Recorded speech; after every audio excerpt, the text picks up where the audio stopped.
কত ডাক মারবা সৌম্য ভাই? আর কত ডাক মারবেন সৌম্য ভাই? নাম তো শূন্য সরকার হয়ে গেল কা ভাই। সৌম্য সরকার যখন ডাক মেরে ফিরছিলেন ঠিক এইভাবেই তাকে ধুয়ে দিচ্ছিলেন ভক্ত সমর্থকরা। ইতিমধ্যে সামাজিক যোগাযোগ মাধ্যমে এই ভিডিওটি ব্যাপকভাবে ভাইরাল হয়েছে, যেখানে শুধু সৌম্য সরকার নয়, এরপর দেখুন লিটন দাসকে তারা কি বলছে। লিটন দাস, হবে না ভাইয়া, পারফর্ম হোয়াট হ্যাপেনিং।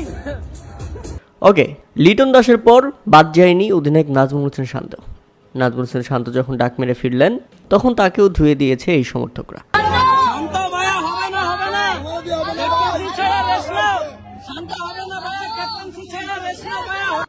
শুধু এখানেই শেষ নয়, এই সমর্থক গোষ্ঠী যখন সৌম্য সরকার প্রথম ওপেনিং করতে নামেন তখন কি বলেছিল সেটাও একবার শুনে আসুন।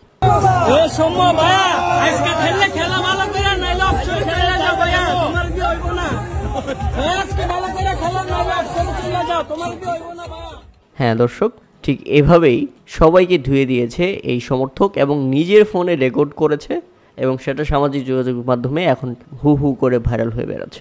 প্রিয় দর্শক, বাঙালি ক্রিকেটারদের যেমন পারফরমেন্স, তাদেরকে এইভাবে ধুয়ে দেওয়াটা আপনারা কিভাবে দেখছেন তা অবশ্যই আমাদের কমেন্ট করে জানাবেন।